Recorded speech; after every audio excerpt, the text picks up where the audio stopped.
Vamos a recorrer la historia para llegar a la palabra que hay para el 2025. Y yo creo que esta va a ser una palabra que nos va a marcar, porque va a ser el derrotero de 5 años, 2025 a 2030. Vamos a marcar el derrotero de 5 años a partir de 2025. Y va a comenzar con esto, que hace 2 años tuvimos restitución y restauración. Este año ha sido plenitud, y a partir de ahora vamos a trabajar un quinquenio de una palabra que yo creo que nos va a llevar a un nuevo nivel de gloria que Dios quiere. Amén. Vamos a recorrer la historia y vamos al libro de Segunda de Samuel, capítulo número 4. Hay un personaje muy importante que hay ahí en la escritura, que marcó la vida, pero que le sucedió algo en su vida.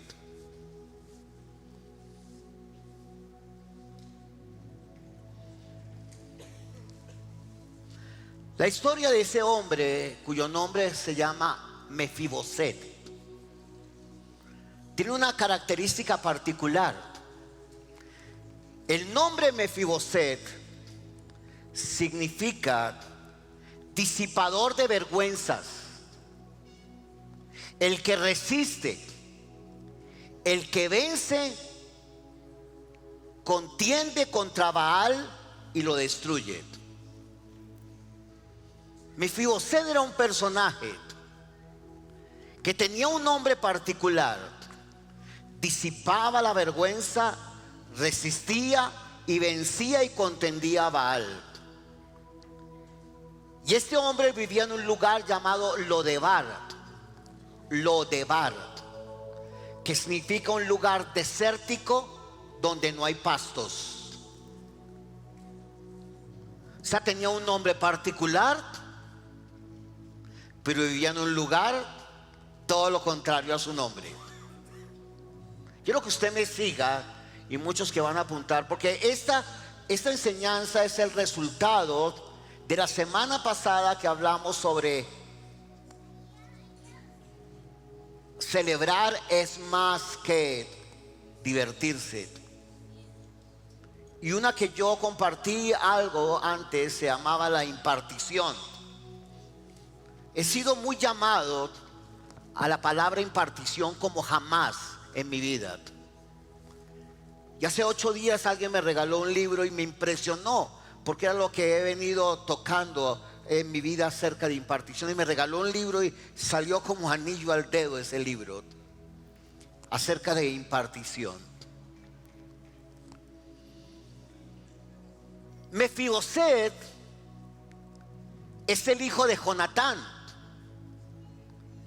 Es el nieto, fue el nieto de Saúl el terco. El primer rey de Israel, un hombre muy terco, muy obstinado, muy confundido mentalmente. Mefiboset fue hijo de Jonatán, el gran amigo de pacto de David. El gran amigo de pacto de David. En la antigüedad, cuando comenzaban los reyes a reinar, en la antigüedad, lo que hacía un rey era quitar a todos los que en la corte había del antiguo rey. Era muy particular.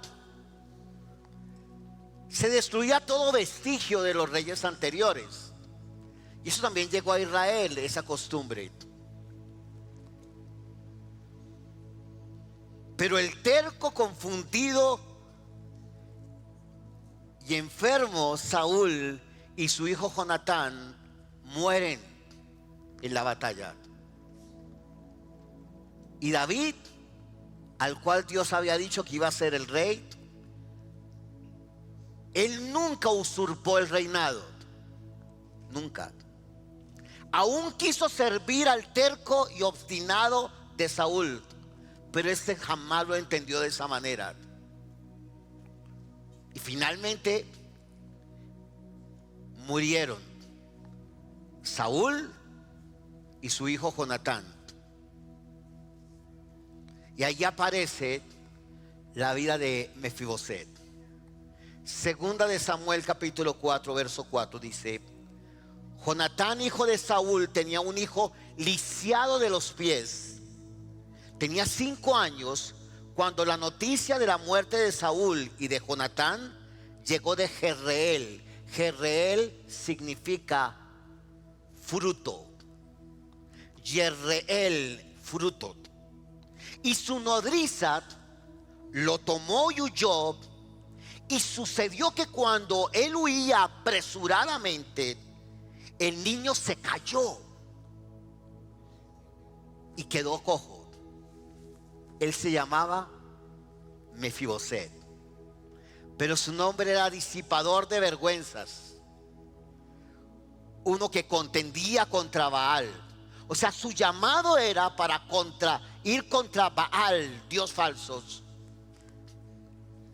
Era contender, era tomar autoridad. Es la primera vez que aparece. Pero en el capítulo número 9 aparece este hombre por segunda vez. Ya David había, no voy a contar ahí qué pasa desde el capítulo 4 en adelante hasta el capítulo 9. Pero ya David estaba en el apogeo. Ya David había ganado muchas batallas. Ya el arca había sido devuelta a Jerusalén para comenzar 40 años de adoración, 24/7. Ya David tenía un equipo de cantores, de adoradores, que estaban por turnos ministrando. Pero el que no estaba ministrando, aun cuando no le tocaba el turno, él venía. Y siempre estaba. Y nunca llegaban tarde. Se extiende el reino. Hay crecimiento, ensanchamiento, adoración, provisión, batallas ganadas. Y este hombre ya está adulto, Mefiboset, pero vive escondido. Está centrado en su dolor, atemorizado, triste, amargado, lleno de miedos. Y segunda de Samuel 9:1 comienza con una palabra extraordinaria. David, en medio de sus ganancias, de su ensanchamiento, de su autoridad, de las batallas ganadas, de la adoración, él se hace una pregunta. Parece ser que no era una pregunta tan interesante, pero él hace una pregunta maravillosa. Porque para el Señor ninguna persona es de segunda clase.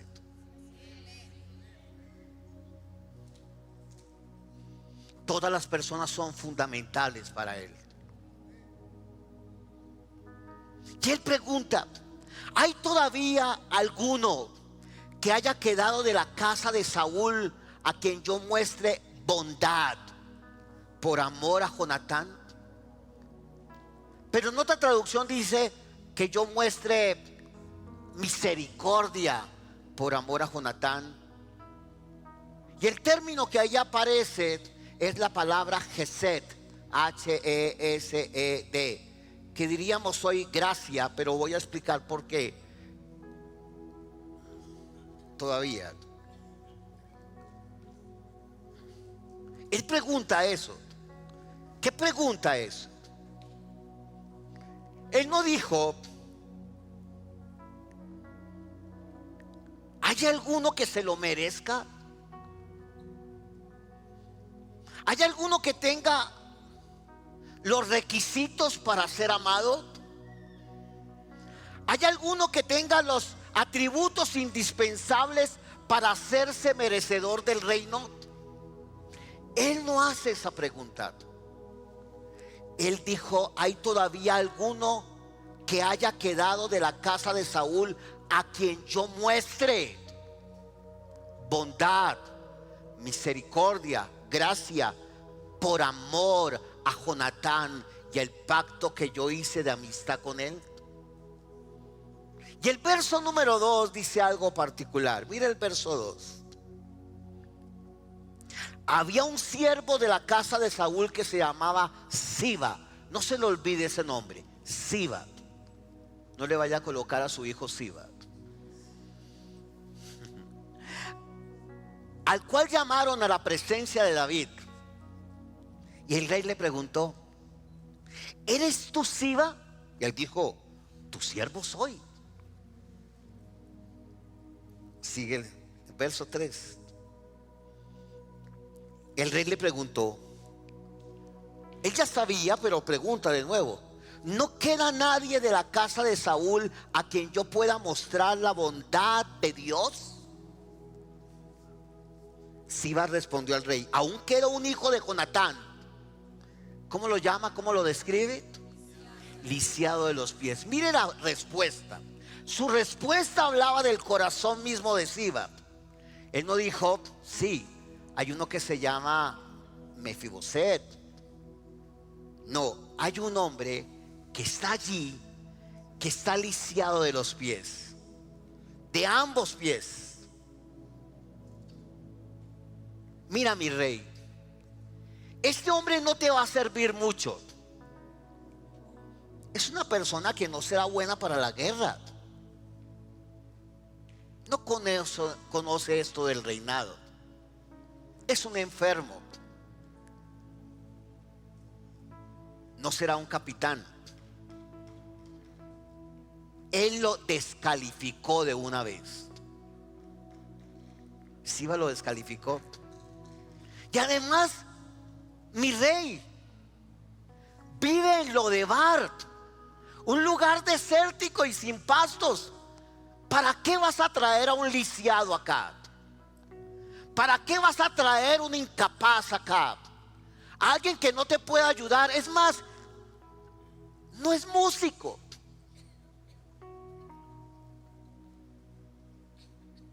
No tiene capacidades. Entonces a ese hombre lo trajeron. Y ese hombre se postra ante el rey. Está temeroso. Está con miedo. Él sabía por la historia que las personas, cuando llegaban a reinar, mataban a toda la descendencia del que era parte del reino anterior. El hombre dijo: me van a matar, me van a acabar. Era como si David le dijera: venga, no es para eso. ¿Te has escuchado eso? Venga, no es para eso. Como cuando el pastor le dice: necesito hablar contigo. Uy, ¿qué será el rollo? ¿A dónde la metí las patas? ¿Qué pasó en mi vida? Me arrepiento. Alguna cosa así. Con esa mentalidad legalista que hay en un fariseo de cada persona, que pretende que cuando uno quiere hablar con alguien es para traerle alguna desdicha. Pero el versículo 7 es impresionante. Mire el verso 7.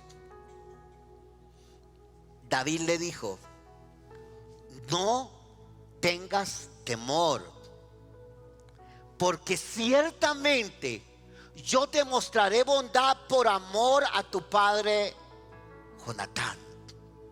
Te devolveré las tierras de tu padre Saúl. Número 1, te mostraré bondad. Número 2, te devolveré las tierras de tu padre Saúl. Recuerda que él vivía en Lodebar. Y tú comerás siempre a mi mesa. Qué cosa tan impresionante.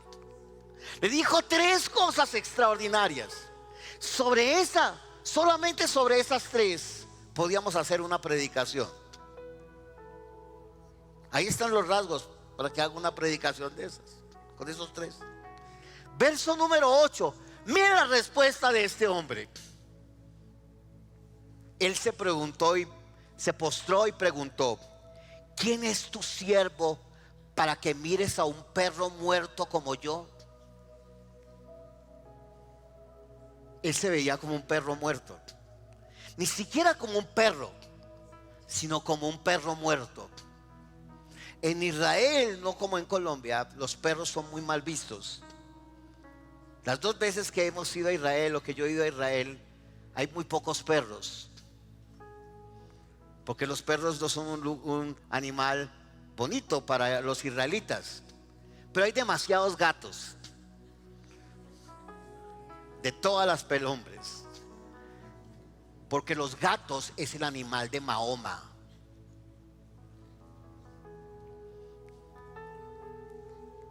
Y hay tantos musulmanes allí. Entonces ahí decía: es un perro muerto. Ahora, alguien se puede quedar en la predicación y dice: lo que más me gustó fue lo del perro, pastor, y lo del gato. No me pierda la historia. Él no tenía ninguna cualidad. Él tenía un sentido de su vida muy por debajo. Se ve terrible. Ahora en el verso 9, mire lo que dice el verso 9. Entonces el rey llamó a Siba, ¿se acuerda Siba? Siervo de Saúl, y le dijo: yo he dado al hijo de tu señor todo lo que pertenece a David y a toda su casa. Sigue el verso 10. Labrarás para él la tierra. Yo le he dado todo. Tú vas a labrar la tierra, tus hijos y tus siervos. Y tenía muchos hijos y muchos siervos Siba. Y almacenarás los productos para que el hijo de tu señor tenga provisiones para sus generaciones. Para sus generaciones. No olvide la palabra: para 5 años. Para sus generaciones. Para sus generaciones. Pero Mefiboset, el hijo de tu señor, comerá siempre a mi mesa. Siba tenía 15 hijos y 20 siervos. O sea que la tierra iba a ser muy grande para trabajar. Y él no tenía nada que hacer sino comer a la mesa del rey. Siba con sus 15 hijos, sus 20 siervos, iba a trabajar la tierra durante un periodo muy largo, porque le iba a dejar posteridad y un legado. Siba dijo en el verso 11, Siba es un personaje: tu siervo hará conforme a todo lo que mande mi señor el rey a su siervo. Y Mefiboset comía a la mesa de David como uno de los hijos del rey. Como uno de los hijos del rey. Usted dice: esto es maravilloso. Pero la historia no termina así. Muchas veces he leído este texto, y cuando Dios habló a mi vida de la palabra de este año, para el próximo año, los siguientes 5 años, yo cuando oraba, Dios hablaba a mi vida: lee toda la historia. Lee qué pasa con él en toda la historia. No te quedes allí. Hasta allí vamos bien. Pero lee toda la historia. Porque normalmente, inclusive en un libro bellísimo de Charles Swindoll, él se queda en la mitad de la historia. No va toda la historia. Y yo fui a toda la historia para ayudarnos. ¿Qué va a pasar el próximo año y los próximos 5 años.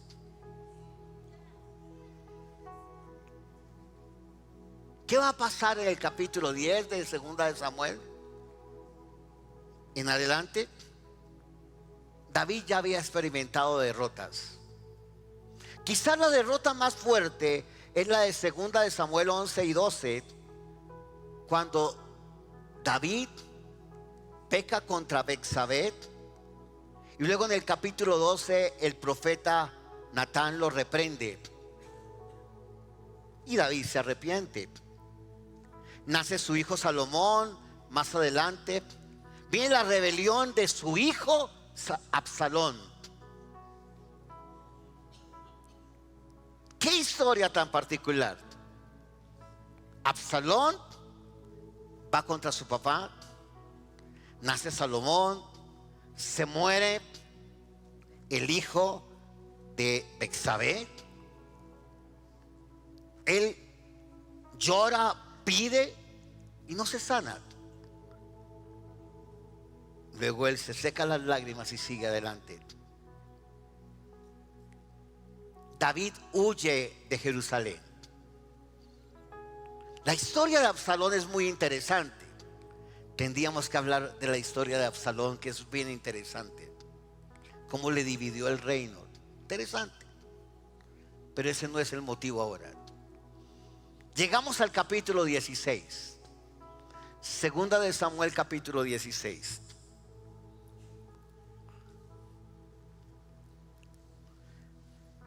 Dice, cuando David ya había vuelto, ya David había vuelto a ser rey, empezaba otra vez a ser rey de nuevo. Ya era rey, pero lo habían botado de Jerusalén, entonces ya había vuelto. Entonces él empieza a buscar a los del norte y a los del sur, las 10 tribus del norte, y hay 2 tribus del sur.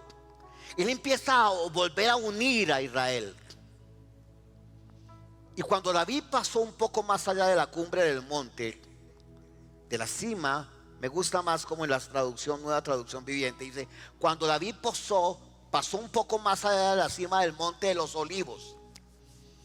Tantas cosas en el monte de los olivos. Es el discurso profético de Jesús, de Mateo 24, 25.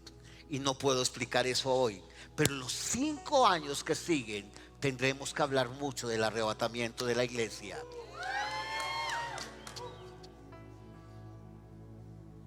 Siba, el siervo de Mefiboset, recuerda que era siervo, ¿no? Lo estaba esperando. Dijo, él va por unos y lo espero, y me están esperando. Va por otros y me están esperando. Va por otros y me están esperando. Tenía 2 burros cargados de 200 panes. En otra versión dice aparejados. Por eso hay gente que dice todavía, es que Dios está aparejando. Yo no entiendo. Dios apareja, son mulas y burros, animales. Dios no apareja personas.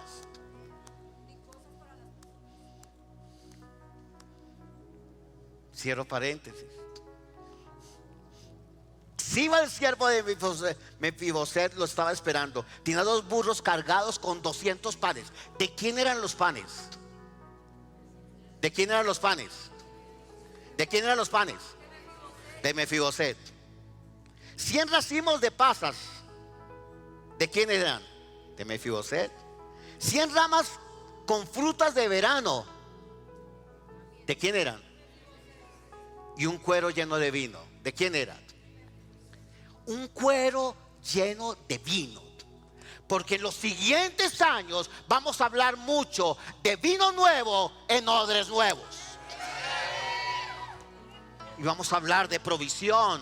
Y vamos a hablar de personas, instituciones, personas que tienen cosas cargadas para nosotros. Tienen cosas cargadas para nosotros. ¿Para qué es todo esto?, le preguntó el rey a Siba. Los burros son para que monten los que acompañan al rey, contestó Siba. El pan y la fruta son para que coman los jóvenes, y el vino es para los que se agoten en el desierto. Y David hace una pregunta maravillosa. ¿Cuál es la pregunta? ¿Y dónde está Mefiboset, el nieto de Saúl?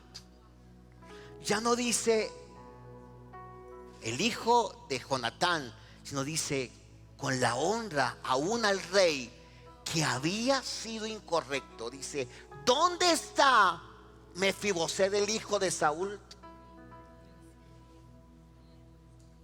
El nieto de Saúl. Le preguntó al rey. Y mire la respuesta de este hombre. Bueno, se quedó en Jerusalén, contestó Siba. Dijo, ¿y sabe qué dice Siba que dijo Mefiboset? Dijo, pero que él no dijo. Mire lo que dice acá. Se quedó en Jerusalén, contestó Siba. Hoy recobraré el reino de mi abuelo Saúl. ¿Y le había dicho eso? Usted no sabe. Pero él dijo, me llegó un momento. Yo voy a ser bien especial con mi rey. Yo soy el siervo. Y trabajé con 15 hijos y 20 siervos para este lisiado. Pero me llegó el momento de llevar todo lo que tengo que llevar y decir, aquí te los traigo. Pero no eran de él. Él los había trabajado para otro. Y David preguntó por él y dice David preguntándole, ¿dónde está él? Dijo, no, él se quedó porque él piensa que ahora va a ser recobrado el reino de mi abuelo Saúl. O sea que iba a ser ¿quién el rey? Mefiboset. En este caso el rey le dijo a Siba, te doy todo lo que le pertenece a Mefiboset.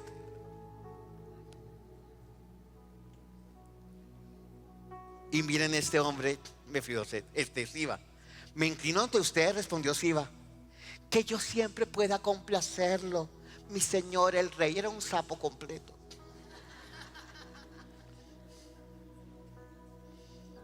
La gente que adula nunca ama.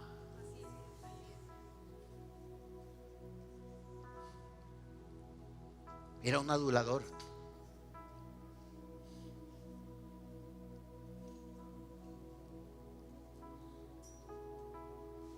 Pero David tuvo un problema. Después de tantas crisis, David va perdiendo el sentido de la adoración. Porque en medio de las crisis, él perdió el objetivo. Absalón fue su enemigo y era su hijo amado. Hubo el problema con Tamar, usted sabe la historia. Él no tuvo autoridad para dirigir a sus hijos. Esta también es la historia. Y en los próximos 5 años tendremos que hablar de cómo ejercer autoridad sana con los hijos. Esa es la historia.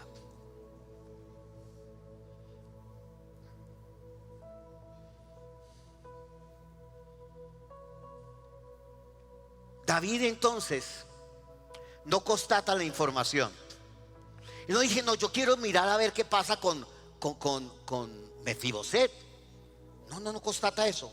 Le da todo lo que era de Mefiboset al siervo mentiroso, al siervo engañador, al siervo adulador, al siervo hipócrita y al siervo envidioso, que aparentaba humildad. Siba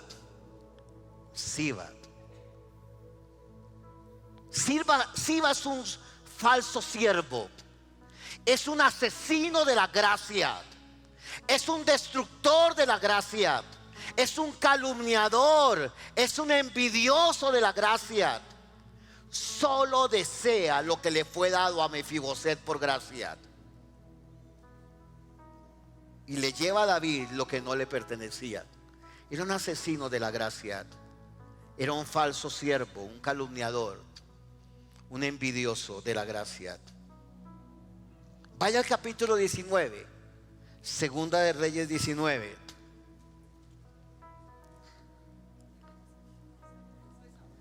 Segunda de Samuel, en que estamos, sí. Mire el capítulo 19 y no voy a hacer todo el recorrido del capítulo 19, voy a ir a unos versos especiales. Mire el verso 24. Usted sabe que él había ido a varios lugares, ¿cierto? Pero llegó a un lugar en un momento determinado, porque yo necesito de nuevo tener aliados. Entonces en el verso 24, Segunda de Reyes, verso 24 dice: ahora bien, voy a leer. Mefiboset, el nieto de Saúl, descendió de Jerusalén para encontrarse con el rey. Dijo: esto se mejora. ¿Se acuerda que le había quitado todo, no? Pero él dijo: no, yo voy a ir para encontrarme con el rey. Descendió de Jerusalén para encontrarse con el rey. Mire las características de ese hombre. No había cuidado sus pies. 1. No había cortado su barba. 2. No había lavado su ropa desde el día que el rey dejó Jerusalén. Era lisiado de los 2 pies, ya estaba mugriento. Estaba en depresión. En los próximos años hablaremos de la autoridad del creyente contra la depresión. Ese hombre estaba en depresión. ¿Por qué no viniste conmigo? Mefiboset le preguntó al rey. Atento. Mi señor, el rey, mi siervo Siba me engañó. Contó la historia. Le dije: ensilla mi burro para que pueda ir con el rey. O sea que él sí quería ir, ¿sí o no? Pues como usted sabe, soy lisiado. Él siempre está pensando en su incapacidad, su debilidad. Él no está pensando en que es un hijo del rey, que puede comer lo mismo que tiene el rey. Él siempre está pensando en lo que le hace falta. ¿Cómo está? ¿Cómo está usted? Bien. Pero el trabajo está muy duro, pastor. Pero tengo problemas con esto, siempre está hablando del problema. Pero gracias al Señor, ahí vamos con la ayuda de mi Dios. Pura mentalidad de Mefiboset.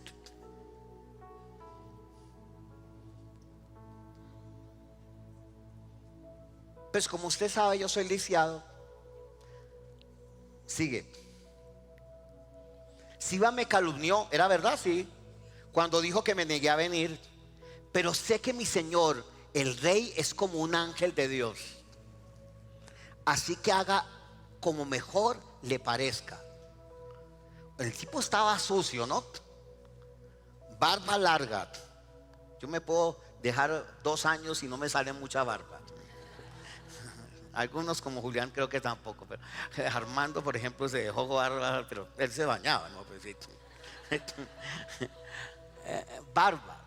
Barba, pies y el mismo vestido.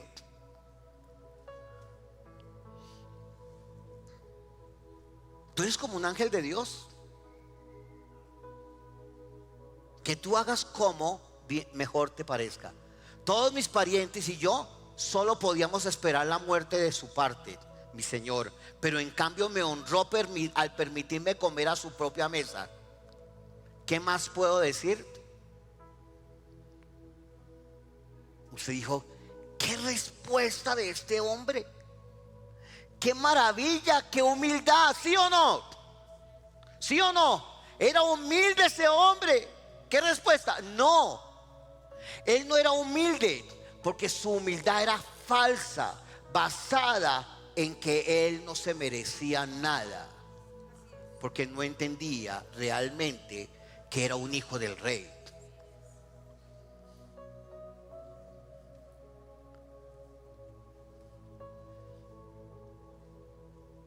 Entonces David, que por aquel entonces todavía no era demasiado claro, porque había perdido muchas historias, muchas batallas, he decidido que tú y Siba se dividan tu tierra en partes iguales. Primero, no constata la situación, pero luego, si él hubiera escuchado como él era antes, él hubiera dicho: le devuelves las tierras de nuevo. Pero no dijo: yo he decidido que tú y Siba se dividan tu tierra en partes iguales. Désela toda a él, dijo Mefiboset. Mefiboset es un personaje. Désela toda a él. Estoy satisfecho que usted haya vuelto a salvo, mi señor el rey. Yo vivo en esta inmunda vida, pero por lo menos voy para el cielo. Llorando, pero voy para el cielo. Yo estoy en la mala, pero ya hice la oración de entrega y me voy para el cielo. Yo vivo muy mal en esta vida, pero yo hice un día la oración y me voy a ir al cielo. Yo vivo mal en esta historia, pero un día yo llegaré allá, porque cuando allí se pase lista, yo estaré allí. Porque más allá del sol, yo tengo un hogar, dulce hogar más allá del sol. Pero mientras tanto yo voy a vivir aquí mal. Qué mentalidad tan tremenda de ese hombre. Era víctima de su dolor. Él nunca había tomado autoridad sobre el siervo Siba. Nunca había tomado autoridad. Él nunca había dicho, cuando él dejó de comer en la mesa, él nunca había dicho: recuerda que esa tierra que tú estás teniendo es mía y es para mi generación. El rey va a volver. Mientras el rey vuelva, yo me voy a afeitar, yo me voy a limpiar, yo me voy a arreglar, porque el rey va a volver. Yo voy a vivir una buena vida. Voy a tener un legado generacional. No, él no dijo eso. Él dijo: haga lo que bien le parezca. Y además después dijo algo tremendo: désela toda. Él es un calumniador. Él no sirve. Él es mala persona. Él es un asesino de la gracia. Pero yo se la entrego a él. Es como si usted le entregara todo lo que Dios le ha dado al diablo. Y el diablo viene, se lo come y no le deja a usted ni la raspa. Se come con todo y cucayo. Le deja toda la vida en nada. Dice: Dios dio, Dios quitó. Bienaventurado. No, tú no estás en Job, estás en Cristo.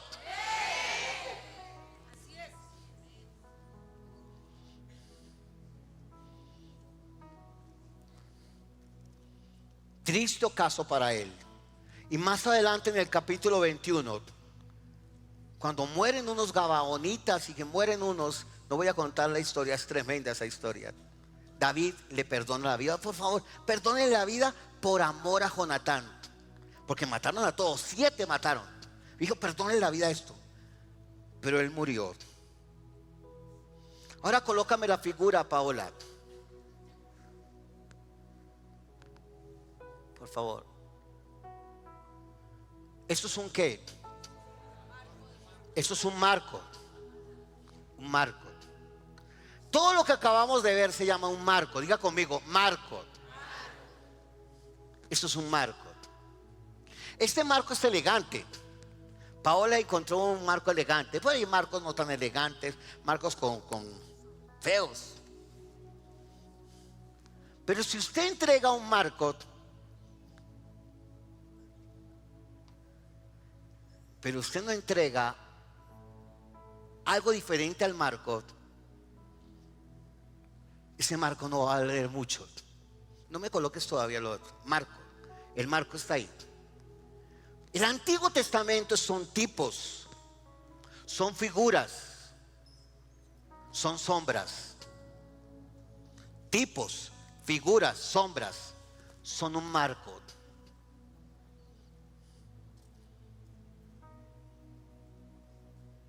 Pero no son la realidad. Son tipos, El antitipo ahora es el nuevo pacto. Son figuras, son sombras. Pero ahora no estamos en el tipo, la figura, las sombras, en el marco.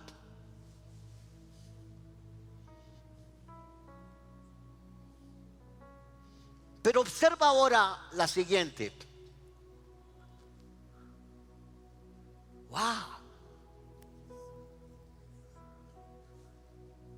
¿Qué vale más, el marco o la figura?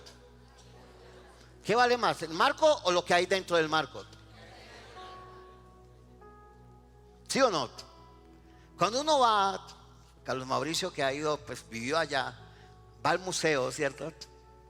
A uno lo pasan rápido por la ¿qué? Mona Lisa, no sabe si está riendo, si no está riendo, lo mira de todos lados, eso es como raro, pero es extraordinario. Y lo han querido ¿qué? Quemar, etcétera. A veces se pusieron cubiertas, porque hay gente loca, ¿sí? Pero ¿qué es lo importante? ¿El marco o la obra?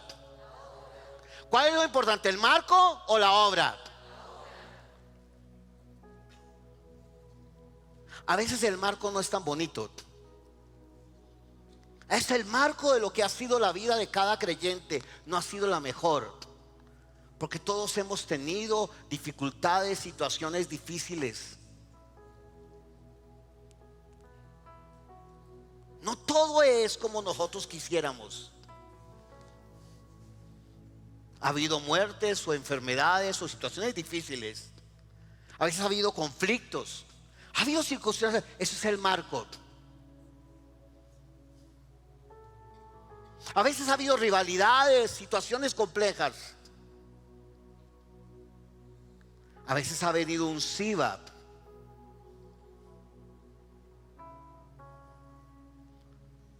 Pero yo quiero el cuadro.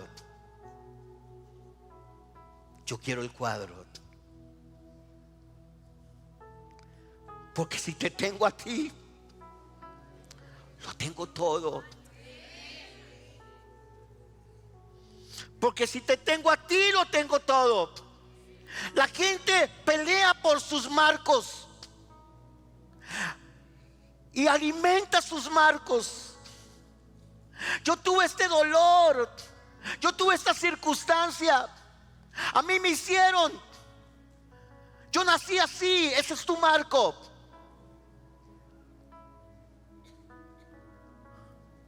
Pero ese no es tu cuadro. Ese no es tu cuadro. Ese no es tu cuadro. Siba vivió de su marco y nunca entendió el cuadro.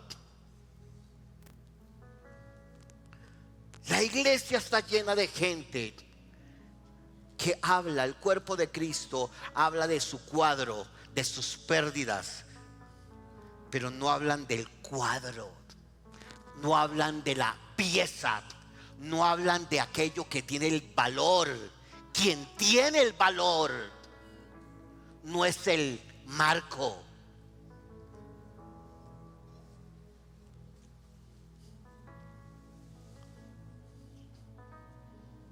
Entonces permíteme decir 10 cosas. Número 1, Mefide estaba lisiado de los pies. Ese era su marco. Sígueme colocando el marco, por favor, nomás. Pero nosotros teníamos un marco mucho más fuerte que el de él. Usted y yo no estábamos lisiados de los pies, estábamos muertos en delitos y pecados. Ese era nuestro marco, pero además era nuestro cuadro. Era el marco, pero era el cuadro nuestro. Porque todo el mundo podía ver. Yo conozco, sí, es separado. Sí, él es lisiado de los pies. Sí, él pasó, así, ella es. Eso era nuestro marco y nuestro cuadro. Número 2,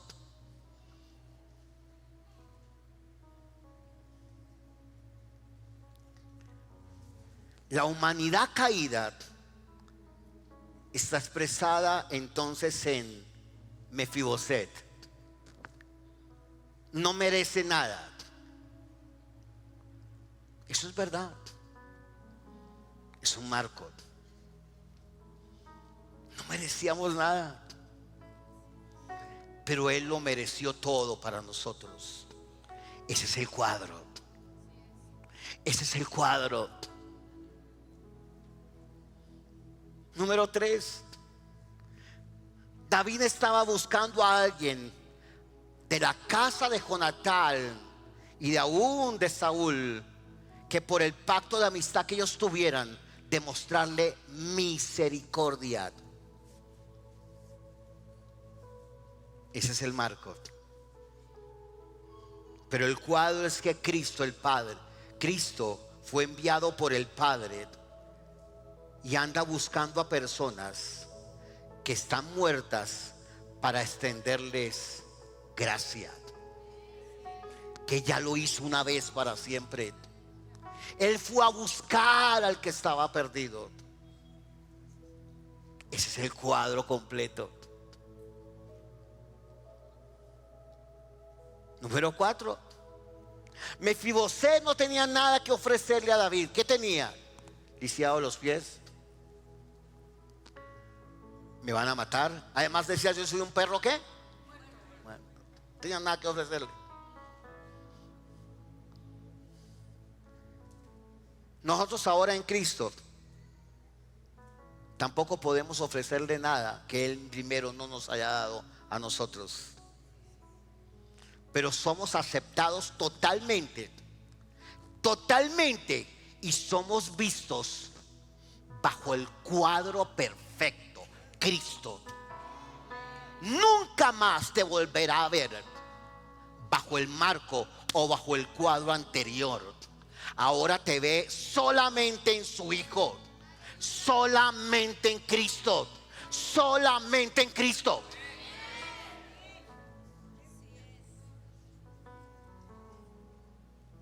Todo se debe a Él. Número 5. Él vivía en Lodebar. Luego fue pasado a otro lugar, pero siempre tuvo mentalidad de Lodebar. Siempre tuvo el pensamiento de Lodebar. Por eso luego fue allá, esperó que el rey volviera, pero con mentalidad de víctima, sin cortarse las uñas, sin arreglarse su vestimenta, no se echó ni desodorante, ni pues nada, pues no había desodorante alguno. O sea, él vivía desastrosamente. El Señor lo sacó de allá, de Lodebar, del lugar desierto, sin pastos. Lo llevó a comer la comida del rey. Pero él no entendió, porque tenía mentalidad de Lodebar. ¿Por qué volver a Lodebar si ahí no hay sentido y hay una vida amarga? Hace 8 días yo prediqué: celebrar es mucho más que divertirse. ¿Por qué tenemos que pedirle prestado a este mundo las diversiones de este mundo? ¿Por qué? ¿Por qué tenemos que hacer los mismos chistes tontos de este mundo? ¿Por qué? ¿Por qué tenemos que hablar ñeros como este mundo? ¿Por qué? ¿Por qué tenemos que echar las mismas bobadas durante tiempos? ¿Por qué? Porque no entendemos el cuadro. Estamos todavía en el marco. Que yo nací en este barrio, no, tú naciste allá, pero ahora no eres de allá, tú eres del cielo.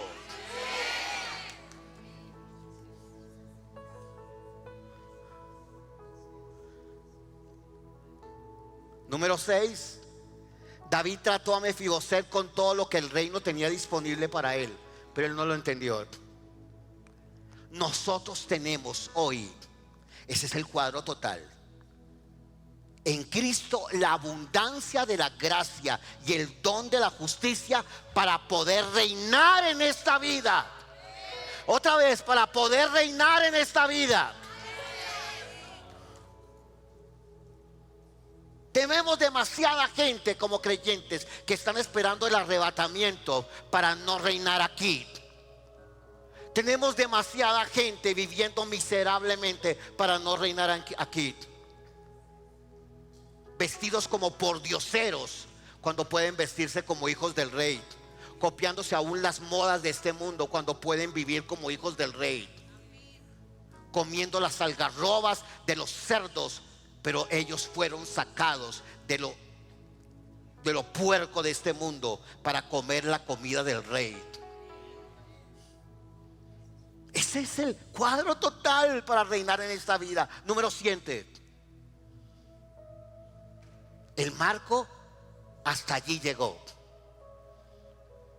El cuadro en los próximos 3 puntos, 7, 8, 9, 10, 4 puntos, es el total. Ya se lo he dicho de alguna manera. Mefiboset vivió como un inválido, como un incapaz. Vivió de su temor, de su pasado, de su dolor.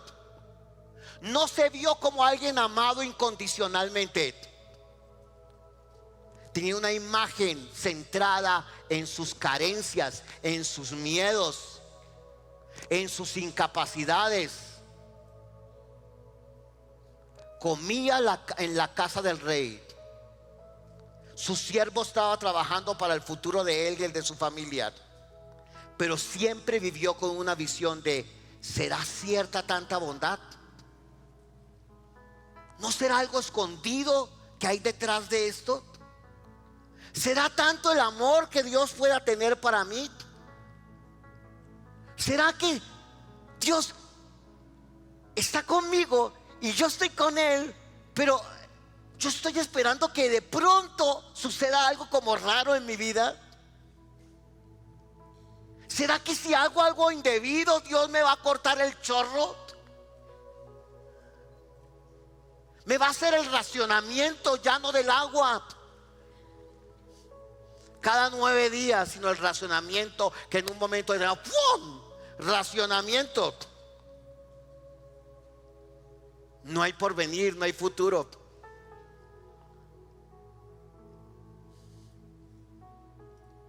¿Algún día el rey me matará? Yo sé que Él no lo hace por mí, Él no me ama. Yo sé que Él va a cambiar de opinión. Muchos piensan así del Señor. Muchos creyentes viven desvalidos. Se ven, escúchenme bien, y aquí está la clave: se ven en la misericordia de Dios. La misericordia es la mitad de la historia, pero nunca se ven en la gracia. Y hay gente que cree que misericordia y gracia es lo mismo. No lo es. Se ven en la misericordia de Dios, porque Dios sí ejerció misericordia y tiene misericordia para toda la humanidad, porque nuevas son cada mañana tus misericordias para toda la humanidad. Y Él nos salvó por misericordia, porque no tenía que hacerlo.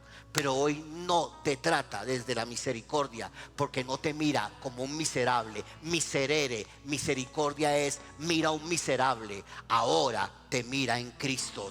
Te mira como el Hijo. Él te mira a ti como al Hijo. Él te mira a ti como al Hijo. No lo estamos entendiendo. Él te mira a ti como al Hijo. No te mira en la misericordia. No te mira para ayudarte, para que tú sigas siendo el centro de la historia. No piensan en la práctica que son nuevas criaturas. Y en mucha teología se dice: yo soy un pecador salvado por gracia. Pero eso no es la verdad. No somos pecadores salvados por gracia. Somos hijos. Somos hijos. Somos hijos. Somos hijos. Gracias por el entusiasmo. Somos hijos, amados entrañable e incondicionalmente. No vivimos bajo las manchas del pasado. No estamos cojeando. El texto en Primera de Reyes 18:21, cuando Elías le dice: ¿qué le pasa a Israel? Bueno, ¿hasta cuándo van a seguir cojeando sobre sus 2 pies en sus pensamientos? Eran cojos y además van a seguir pensando: Un día en el espíritu y otro día en la carne. Un día se levantan en el espíritu, oh, para la gloria, y el otro día, esta vida se... O sea, vive entre dos pensamientos.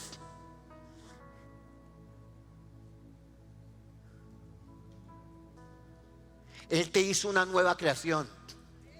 Él te hizo una nueva creación.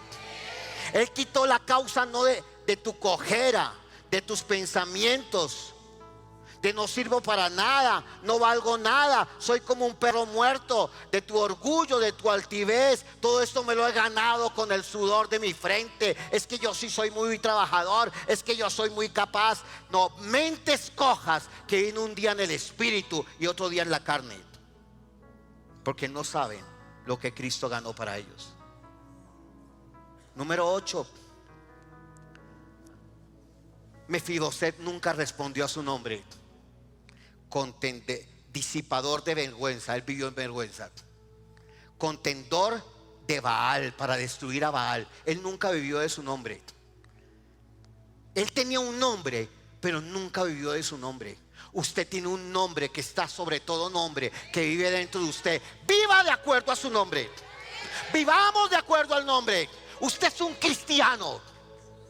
Usted no es un religioso, usted es un cristiano, habitado por el Dios eterno. Habitado por el Dios eterno, con la túnica de su justicia, con la autoridad de su nombre, para demandarle a este mundo y decirle: hasta aquí, hasta aquí, hasta aquí, porque yo soy hijo del rey.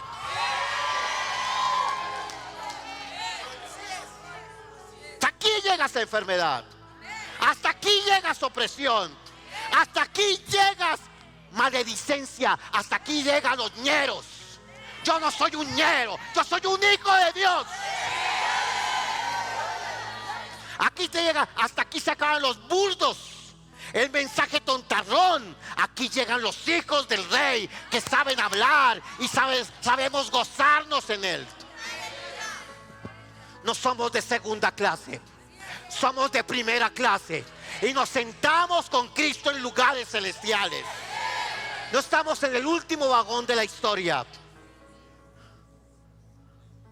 No estamos en la silla de atrás, tratando a ver si Dios me ayuda en algo. Estamos en la silla de adelante, sentados con Cristo.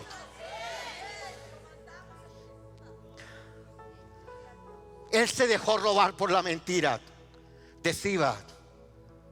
No fue capaz de saber que era un hijo del pacto. No somos víctimas de este sistema. Comamos y disfrutemos de la mesa servida. Comemos la mesa del rey, pero no solamente la mesa del rey, comemos del hijo. No solamente comemos de la mesa, comemos del hijo, porque ese es Juan capítulo 6. Usted come del hijo, come del hijo. Y eso cuando dijeron que come, ¿cómo así se come de Cristo? Usted come del Cristo, bebe de Cristo. Hay un ladrón que era Siba, pero hay un ladrón que es el diablo, pero que es tu carne y es este mundo, que quiere venir a robar, matar y destruir, con doctrinas falsas, sí, con doctrinas de mezclas también, pero con discursos permanentes que usted necesita que alguien sea su señor para pedir su subsidio, a ver si algo le va a funcionar en la vida. Tu comida es lo que cantábamos hoy, es lo que Él ha dicho. Es lo que Él ha dicho. Tu familia, tus relaciones, tu relación de pacto con el Señor. Pero Satanás viene a robar, matar y destruir.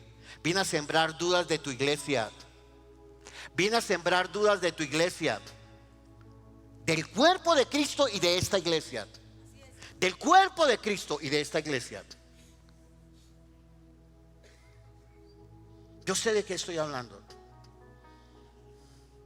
Vine a traer ofensas, porque la ofensa es un escandalizo, es una trampa.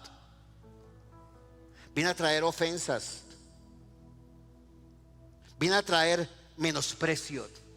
Viene a sembrar cizañas en tu campo estéril, en tu campo fértil. Viene a traer eso. trayéndole pensamientos, sugerencias e ideas, como dice Chad, de manera profunda. Me gusta como lo dice Chad ahí. ¿Hasta cuándo vamos a dejar anidar sus mentiras y engaños? ¿Hasta cuándo? Vuelvo a preguntar, ¿hasta cuándo vamos a dejar sus mentiras y engaños? Vuelvo a preguntar por tercera vez a este equipo, a esta parte. ¿Hasta cuándo vamos a dejar anidar sus mentiras y engaños? Voy a preguntarle a este grupo, ¿hasta cuándo vamos a dejar anidar sus mentiras y engaños? ¿Hasta cuándo? ¿Hasta cuándo? Lo hemos descubierto.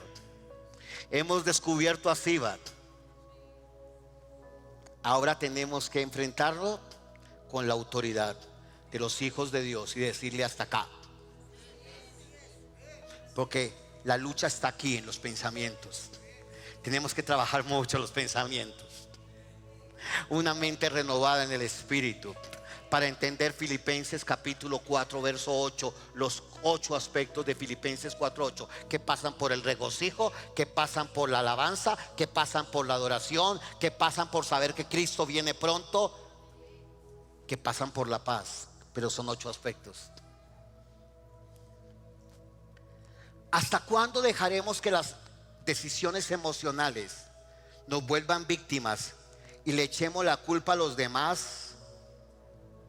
¿O carguemos para siempre el pasado? ¿Hasta cuándo se acabará el síndrome de Adán y Eva? ¿Para qué me diste esa vieja? ¿No dijo Adán eso? ¿Qué hiciste? Eva, no, la serpiente fue la que me engañó. ¿Hasta cuándo seremos víctimas? Le echaremos la culpa a los demás. Nosotros estamos en la vida que es Cristo. Una vida Zoe. Yo he venido para que tengan Zoe y para que la tengan en perizos. Zoe, no cualquier vida, sino la vida impartida de Dios. Y la vida en perizos, es decir, una vida de demasiada calidad y demasiada cantidad. Demasiada calidad y demasiada cantidad. Aleluya. Para impartirla con fuego. No es una vida para tu placer, es una vida para el placer de Dios. Usted no vive para usted, sino para Jesucristo. Y yo también. Número 9. Este hombre ni se bañó, ni se arregló, y vivió con tristeza profunda. Tenía falsa humildad. Hay gente, la gente de la falsa humildad, no toca decirles pobrecito. Pobrecito. Porque usted los va a volver víctimas de las tinieblas. A la gente de la falsa humildad hay que decirle: eso no fue lo que Cristo hizo por usted. Es hora de que usted deje de ser el centro de su vida para que Cristo sea el centro de su vida. Es que como usted sí tiene un buen trabajo, es que como yo vivo en tal, usted tiene mentalidad de Mefiboset. Murió sin nada. Pero lo más triste en este punto 9 es: Mefiboset nunca conoció al Dios del rey. Nunca conoció a Dios. Vivió de la misericordia de David, pero nunca conoció al Señor. Usted observa ahí que él nunca conoció él nunca habló con el Señor. Él nunca conoció al Señor. Lo más triste en una iglesia es que una persona puede estar años y años y años y nunca conocer al Señor. Vivir del mercado o vivir de cualquier cosa, o tener mentalidad de lo de bar, o saberse alguna canción, levantar aún un poco las manos, pero nunca conocer al Señor. Pero esta es la vida eterna: que te conozcan a ti. Que te conozcan a ti, el único Dios verdadero, y a tu enviado Jesucristo. Porque la gente que conoce a su Dios será transformada. Lo conoce.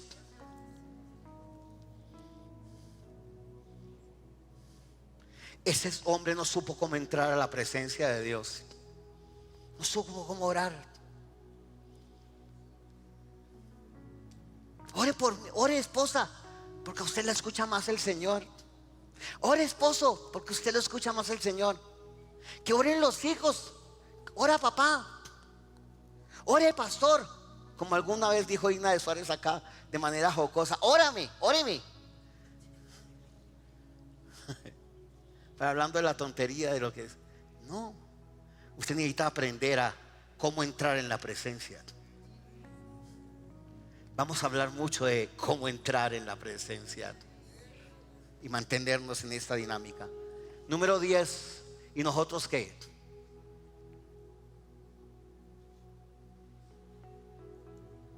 Y aquí viene el versículo de este año. Porque de su plenitud nosotros recibimos, tomamos todos, gracia sobre gracia. El año 2025 y los siguientes es gracia sobre gracia. Gracia sobre gracia. Aleluya. Gracia sobre gracia. De su pleroma. Ya hemos hablado del pleroma todo el año. De su pleroma. O sea que cuando usted viene y ministra acá, usted tiene que ser un ministro del pleroma, un ministro de la gracia, un ministro del poder, que se crea lo que cante, que se crea lo que toque. Cuando usted esté allá en esa cámara, que se crea lo que está haciendo. Cuando usted esté allí en evangelismo, se crea lo que está haciendo. En protocolo se crea lo que está haciendo. Con el grupo Casa se crea lo que está haciendo. Cuando esté con Grace Kids se crea. Cuando sea líder con los niños y los jóvenes se crea eso. Cuando sea un líder de People Más se crea. Cuando ustedes estén allí como pastoreando la iglesia, se crean lo que Dios ha dicho de ustedes. Cuando estemos en pleroma en la clase, nos creamos lo que la palabra de Dios dice. Nos metamos a la clase. Cuando estemos en la oficina allí, comamos comida del Rey y hablemos cosas del Rey. Hablemos cosas de cómo funciona el reino de Dios y su justicia. Y todo lo demás viene por añadidura. No hablemos cosas de la calamidad de este mundo. Aleluya. Que cuando usted en el trabajo usted diga: sí, de su plenitud tomamos todos gracia sobre gracia. Tomamos. La palabra tomamos dice, ¿tomamos cuántos? Todos. Esto es para todos. Esto es para todos. Esto es para todos. Esto es para todos. Esto es para todos. No es para algunos, es para todos. Tomamos. La palabra tomamos es bellísima. La palabra tomamos significa lambano. No lambón como este hombre. No, lambano se apropia. Lo toma para sí. Lo abraza. Lo abraza. Se deja abrazar. Tomamos, se deja abrazar. Pero hay una partícula y dice: tomamos todos. Y gracia sobre gracia. Tomamos significa me asombro de Él. Eso se llama adoración sin límites.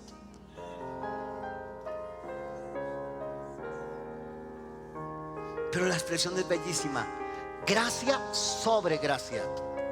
La expresión en griego es bellísima, es anti. Hay dos maneras de entender anti. Anti es anticristo, fuera, aparte, separado. Pero anti aquí es extraordinario. Yo quiero que usted me entienda esto, que es extraordinario. Gracia y luego dice sobre gracia. Abundancia más abundancia. Bendición más bendición. Pero significa esto: capas de revelación que me acceden a otros niveles de capas de revelación. ¡Gloria! ¡Aleluya! Capas de revelación que yo abrí, que me acceden a otras capas. ¡Gloria a Dios! Que cuando se abrió la capa, se abrió la capa como cuando usted tiene una ¿cómo se llama eso? Que uno come cebolla, sí, gracias. Usted abre una y ¡wow! O cuando Germán se le abrió, o Lucy se abrió, y se abrió. Pero lo que pasa es que esas algún día van a conocer ocaso. Pero la gracia sobre gracia no conoce ocaso. Yo no sé si usted me está entendiendo. No sé si la iglesia me está entendiendo. Que viene una capa de revelación, más otra capa de revelación. Pero el papá dice: hijo, te voy a llevar a una capa que tú no has visto. Te voy a llevar a una habitación que tú no has visto. Te voy a llevar allá, hijo. Y cuando disfrutes de esa parte y te comas toda la comida de allí, ahora expórtala. Porque la gracia no es para ti, para que tú tengas un buen servicio. Es para exportarla. Es para exportarla. Es para exportarla. Que cuando la gracia se revele, ¡wow! Ahora expórtala. Que cuando tú veas la primera sanidad, te digas: ¡wow! Si hizo la primera, ahora viene la segunda, ¡wow! Ahora viene la tercera, ¡wow! Que cuando tengas el cántico nuevo primero, y ¡wow! Vino un cántico nuevo. Oh, viene el segundo, viene el tercero. Que cuando tengas un lenguaje profético, venga el primero, el segundo, el tercero, el cuarto, el quinto.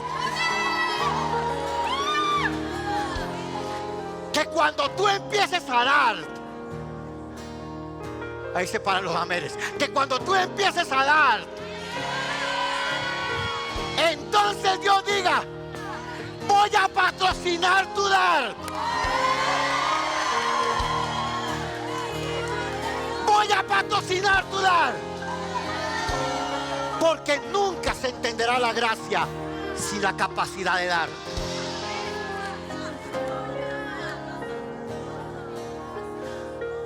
Llega un tiempo, y estamos en este quinquenio, que los líderes de esta casa o darán o no van a crecer.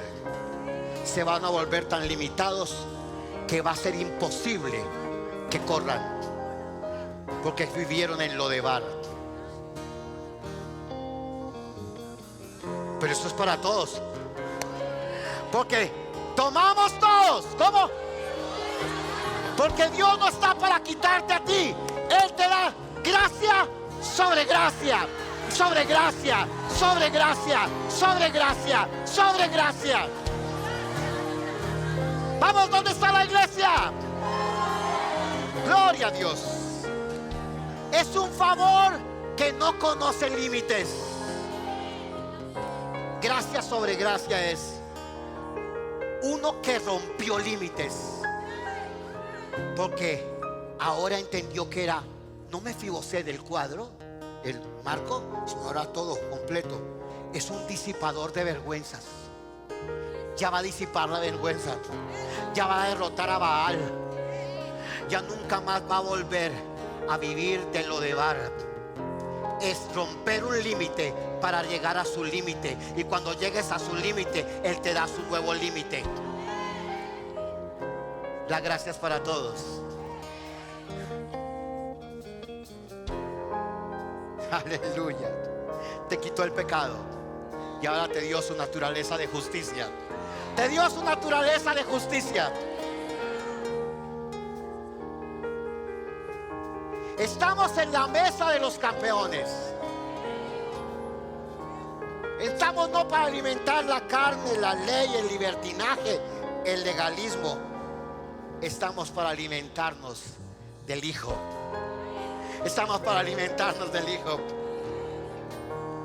Gracia sobre gracia. Y tengo tanto que decir. Pero no importa, ya llegamos allí.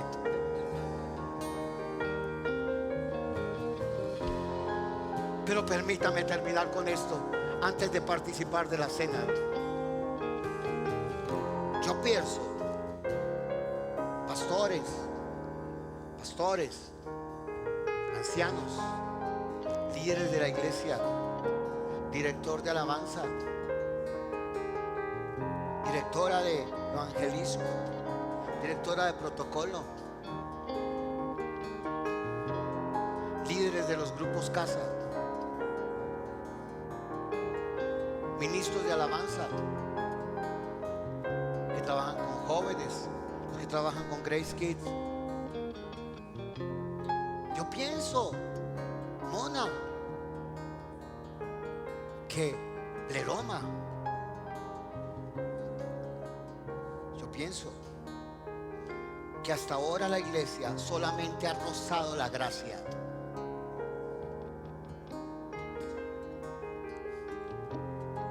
Solamente la hemos rozado.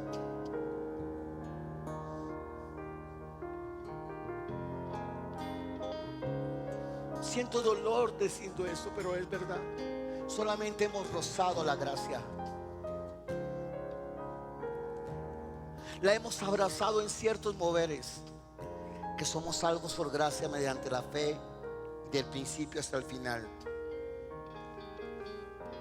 Pero no hemos ido más allá.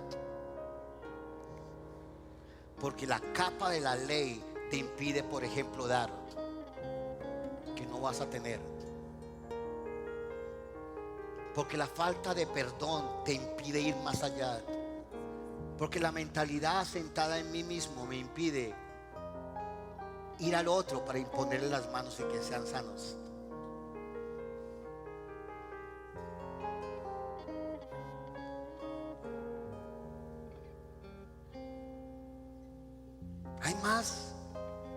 Hay más cánticos proféticos. Todavía estamos en las orillas y hemos pisado y hemos encontrado aguas, pero Él dice: ahora te falta que llegue a las rodillas para aprender a orar de otra manera, que llegue a los lomos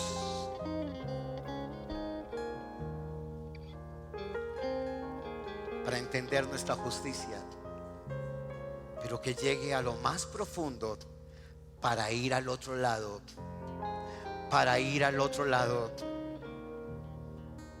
para exportar buenas nuevas a los pobres, a los miserables, a los cautivos, a los que están ciegos, a los que están oprimidos por el diablo, y vivir en el jubileo de Dios, que es Jesucristo. No estamos en una pelea contra el diablo de poder a poder. Está vencido. Está vencido. Y no le decimos: ahora venga, nos damos en la... No, eso es demasiado pobre. Ahora estamos sentados con Cristo en lugares celestiales. Necesitamos gente de impartición, gente que sepa cerrar el libro donde Dios lo cierra. Dios cierra el libro donde hay condenación, y Dios abre el libro donde está su justicia. Dios cierra el libro donde hay venganza, y Dios abre el libro donde hay jubileo. Dios cierra el libro donde hay avaricia, que es idolatría, y Dios abre el libro donde hay generosidad, que se llama adoración sublime. Dios sabe cerrar el libro.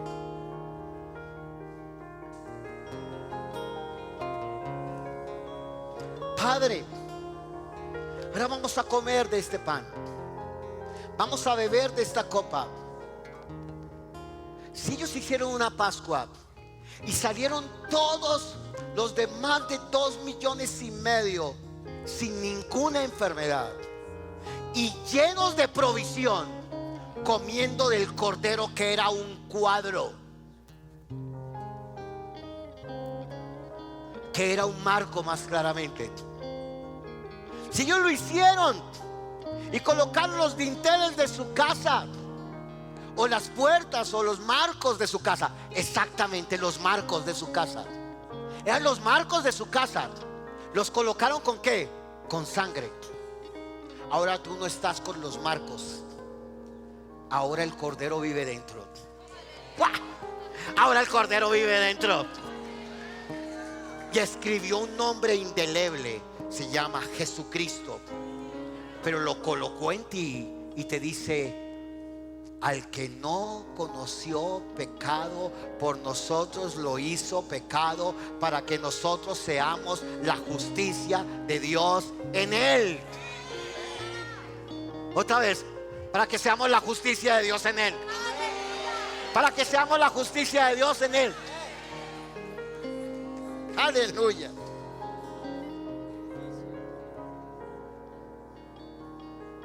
Y el Cordero inmolado. Gracias por ver nuestro canal de YouTube. Recuerda suscribirte para no perder nada de nuestro contenido. Sé parte de la conversación dejando un comentario y dando like a este video.